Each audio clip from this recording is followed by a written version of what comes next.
So simply, 2020's been rough. I haven't been able to go to a movie since Sonic the Hedgehog. Mm.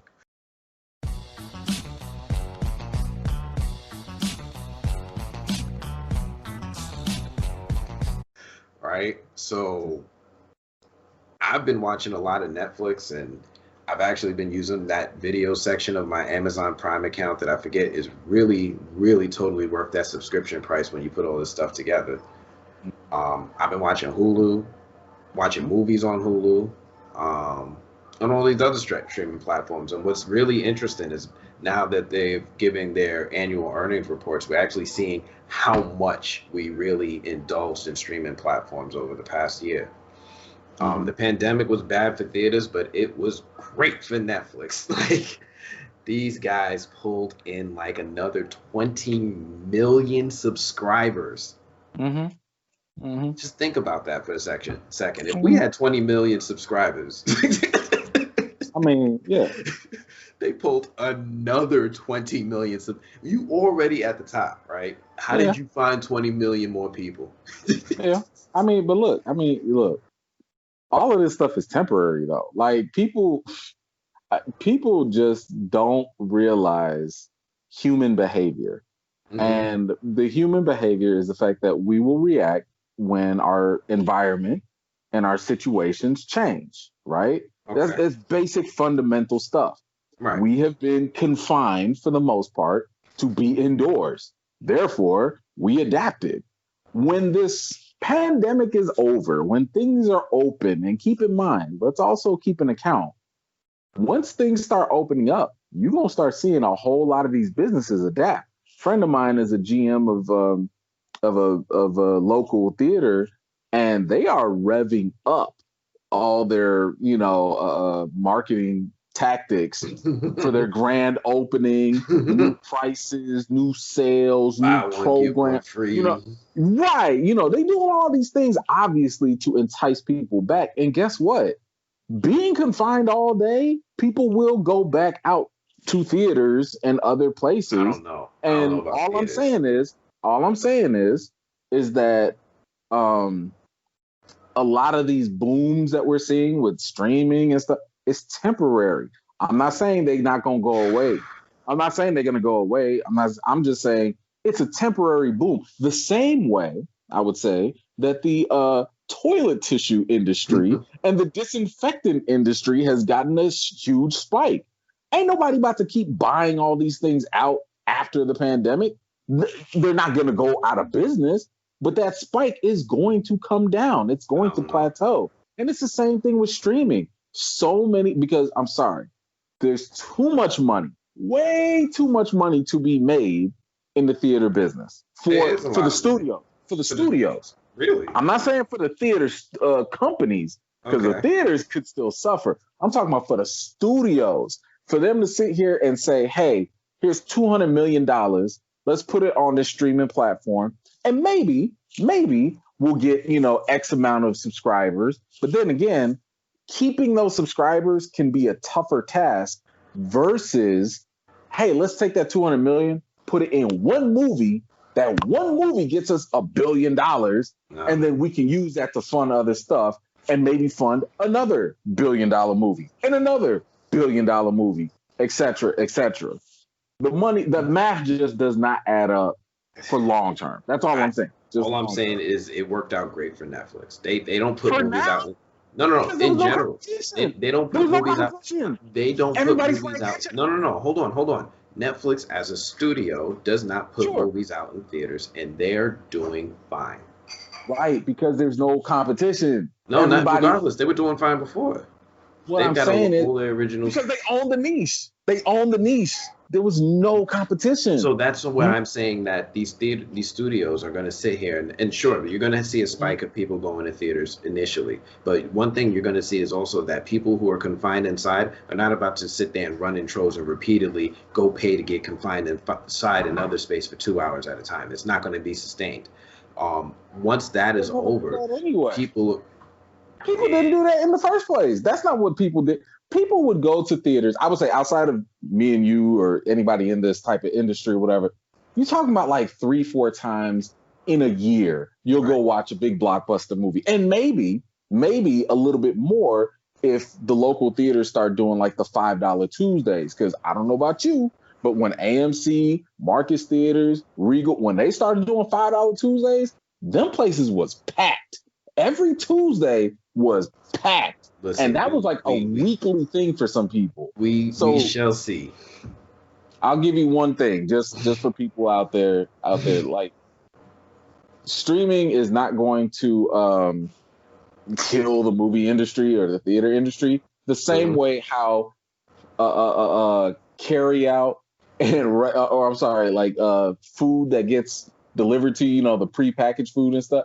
You've been able to cook at home all your life. You've been able to go to grocery stores. You've been able to order out. You've been able to do all these things all this time. And that ain't never stopped not one person from saying, I'm going to go to this restaurant, pay more money for the same food, and pay for a change of experience and a different atmosphere.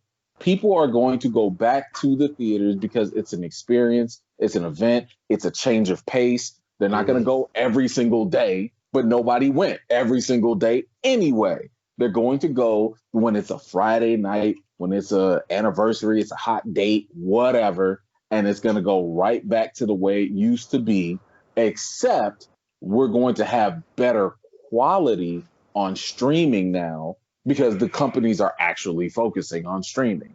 That's it. We will have theaters and streaming. One is not going to kill the other. I can't wait. I can't wait till I'm proven right, because that is the correct opinion. See how I threw that in there. Yeah, that was nice. That was nice. Yeah. Regardless, 2020 for us was a lot of streaming, right? We got to sit here and then watch the rise of Disney Plus, and they were doing good without Marvel. Star Wars just, Mandalorian just put Disney Plus on its back and ran. Was it? Because there was, after the first season of Mandalorian, there was a dip in their subscribers, if I'm not mistaken. I could see that. It was probably a little dip shortly right after, but it was a significant. Like, people was like, "Peace." That's all you got. Peace. They've got like 80 million subscribers right now. Yeah, now they do. Yeah, 80 million. I'm talking about like last year before, when Mandalorian came out.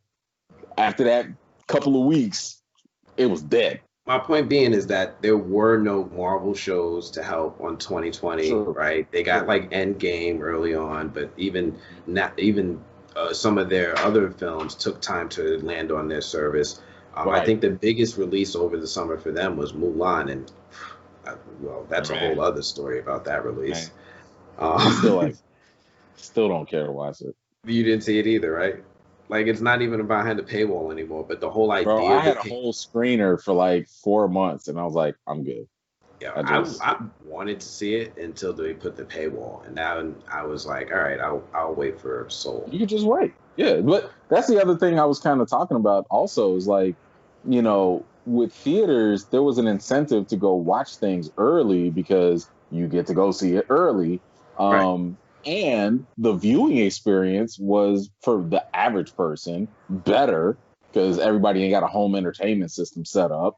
But the problem with streaming is like, okay, I'm already accustomed to watching these things in my home, in the comfort, on my couch, whatever. And you ask me to pay almost $30, $20, $15 for something that eventually is going to come to me for free, or at least within my subscription, and I don't have a change in my viewing experience also. Why am I paying for that?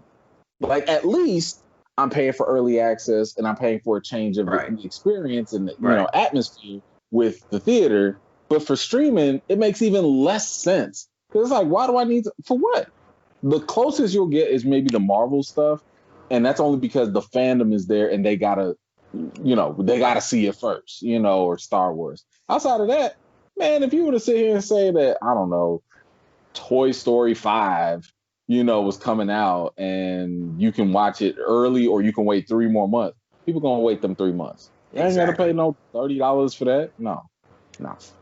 Now, other streaming platforms saw that experiment and took notice, right? HBO Max didn't try that with Wonder Woman. They said instead, we're going to release it same day as theater for 30 days on HBO Max, and you get 30-day window to watch it without a paywall. How'd that work out? It worked out great. I think we all watched it. Oh, we watched it. Yeah. We watched it. Right, but we all watched it, so the numbers are there. So that's what they're looking for, right? They're trying to show views and numbers and do the same type of business that Netflix does in order to raise their stock value. So it's a nice little, business that Netflix created for themselves, and these other studios want a piece of it. So it's a good thing to try. 2021 is clearly going to be a huge experiment year for them, and we're really going to see the repercussions of that in 2022 moving forward, as far as theatrical releases and what their impact is going to be moving forward. I theorize that, and I hope that they take the whole DCEU and just keep it streaming. I don't think they need to put that stuff back in theaters. Given the box office appeal with look, the characters themselves, outside of like the side characters like Harley Quinn or whatever, you have way too much opportunity. Like you're losing out on a lot of profit. Like Suicide Squad, James Gunn. You're not they're putting it on streaming, but they're losing, I would say, at least $400 to $500 million. Okay, so we're talking about revenue just from a movie theater, but what's that going to do? I'm hearing you, but what's that going to do about their stock value? This is the game. The game is always stock value. I don't care about their stocks. Why do I care about their stocks? They do. Okay. They do. I don't care what they care about. They rich. I'm not. I don't care. I'm the viewer. I'm the person. I am the consumer. Right. All right. So as a consumer, you want that experience again. Then you, as an exceptional person like me, is going to have like a nice little setup, a nice TV, some nice speakers, and we're going to really try to enjoy the experience. But as much as I've invested in the average person doesn't care about that. They'll sit there and watch a movie on their phone if you let them. They really don't care. I don't think so. I think Versus is real popular right now. Well, it's popular for different reasons, but it's a show you consume on your phone. Forget what Quibi did and failed to do. I think like for example, what's about to come out, Kong versus Godzilla. Come on now, you really want to watch that on your phone? I understand some people are, I wasn't going to go to the theater to watch it. I would have definitely gone to the theater, and I would have known the movie was not going to be that good. But I still want to see something made for the big screen on the big screen. I don't even want to watch it on my TV, to be honest with you. They have a better chance of getting me to watch now that it's on TV for free. Well, not for free, but included with my subscription. I was definitely not going to watch it before. I definitely wasn't going to wait for it to hit video before. But now that No, why weren't you going to watch it? I wasn't interested in the story or the characters. Okay, so you just didn't care about it. I used to love King Kong and Godzilla, but they did not treat the characters well. So I don't give people too many chances. That's fine. But that's fine. But the idea that I get to be a part of the premiere with people makes it a lot more interesting. Right now, there's the social aspect that that first weekend it comes out, I'm going to be possible. It's going to be easier for me to be part of the conversation. What's the difference? No, the theaters. Cost to entry barrier, the cost barrier, right? Same thing. Reason I didn't watch Mulan is because of the cost barrier. That don't mean nothing. And you probably paying more than what you would have had you not had streaming. That's not how it seems to me. It might not be how, but what I'm saying is, in actuality, and this is something else that I don't think people really understand with the streaming stuff. There is a cost that's going to kind of hit like a bottleneck, right? And I've personally kind of started feeling this, even though I don't think people are putting two and two together yet. And what I'm talking about is, ever since I moved to like 4K TVs and stuff like that, right? What do you need to stream? The internet. When you have 4K quality and all this other stuff, it sucks up even more internet just to stream normally. What ends up happening? The cable company is hitting me up even more because I'm either going over on my limit or because I'm just consuming so much, bandwidth or whatever. And now I'm paying even more money on top of so I have my subscription fees, but then I also have to pay increased internet fees. And guess what? all of that stuff is only going to go up because Comcast, for example, I'm gonna call y'all out, Comcast. Mm-hmm. They over here talking about like, oh, well, you could just pay like an extra $15-$20 more for unlimited, but come on now, ain't no such thing as unlimited because as the capacity goes up, as more people start doing 4K and stuff, like in the average household, soon they're gonna be like, oh yeah, we're gonna have to get out that unlimited. It's gonna be an extra $5 more because they're gonna have to upgrade their servers. They're gonna have to get more storage space. They're gonna pass that cost on to us, and it's going to be costly. And not to mention one more thing.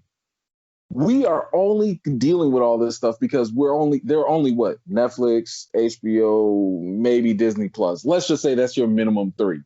Other companies, Hulu, fine. Well, they're all with Disney. They're kind of packaged in. But what I'm saying is like other companies, Apple, Amazon, Showtime, Stars, all these other companies are eventually going to, I wouldn't say catch up with Netflix, but they're going to be competitive where you really gonna have to start making some life decisions. Like you really gonna have to sit here and be like, yo, can I really rock with 7 streaming platforms or should I just go with 3? And guess what? That cost at the end of the day, and I'm talking about when you look at your monthly output in cost, is not going to compare to the 1 or 2 times you go to the movie theaters. You will end up spending more money in streaming. And different. I'm not talking about subscriptions. I'm talking about subscriptions and internet and all of that. You will spend more money compared to, let me just go to the theater and at least I'll go when I can afford it, versus I'm stuck with this monthly cost. That's different because you might see a cost value that's different because I hear you about the bandwidth. I'm hoping that these big companies like Amazon, Netflix start applying pressure to these internet service providers to stop nickel and diming because those are the ones who need to advocate for it. Mm-hmm. Google is trying to do something about it with their fiber thing, but we don't know when or how long it'll take them to expand on that. But really, I hear you. There's going to be choices people have to make as far as what type of subscription they want, if it's something for them long term. Sometimes people hop around. Maybe you do a couple months with HBO, a couple months with Hulu, and you binge the shows you want and then drop it. There's going to be some choosing. I agree. But yeah, that bandwidth thing is a killer. I don't know how to answer that one. I mean, all I'm saying is we've seen these trends. You know what I'm saying? Like just with let's say your cell phone. Mm-hmm. Like it used to be. Remember the time we used to have minutes? Right. Let's go real back. Early 2000s, we used to have minutes, and then the minutes started going up, and it was like you had a fade 5, or you could only call it night, and then sooner or later they were like, yeah, we'll give you unlimited nights and weekends. Nights and weekends, right? Or like if you do set for 9:01. If you had unlimited, they'd be like, yeah, it's unlimited, except they bottleneck you later on after you go over the certain limit. So the thing is, there's always going to be a limit and there's always going to be a cost to it. So what we're dealing with now is sweet now because it's the beginning. We're in the early phases, just like I would say with Netflix. Netflix didn't have a lot of competition. They were early into the game. They were early into the market space. So it was easy for them to like gain the most amount of subscribers because who else were people going to go to? Like, wasn't nobody signing up for Apple Plus? It didn't exist. Like Amazon, they've been struggling in the very beginning. Now they're getting better. I'm talking about in the beginning. In the beginning, they were struggling with content. They didn't even have. It doesn't matter about their content. They had subscribers. No, I'm talking about, well, yeah, if you're a Prime member, I'm talking about going straight. Yes, I'm talking about going straight to, if you wanted Amazon only for their streaming content, it wasn't popping. But even HBO, like they have great quality, but not enough quantity. So, quickly. They're getting it. But that's the thing. Everybody's getting there. HBO Max is like my favorite one out of all of them right now. Absolutely. Until you run out. Until you finish watching everything, then it's kind of like, well, now what? I mean, like I said, they have, I would say, probably even better quality than Netflix because I'll watch an HBO thing like right now, but once it's done, and you just gotta wait for the longest for something else. Netflix, You watch something, even if it's mediocre, you can watch another mediocre, then another mediocre, then something good, then another mediocre, then something surprising, then something bad. They Then got something this new good. feature, like a random shuffle play on Netflix. Like that. I ain't trying to risk my life like that. I seen that though. I'm like, nah, we ain't gonna play this game. I'm gonna pick what I want to pick.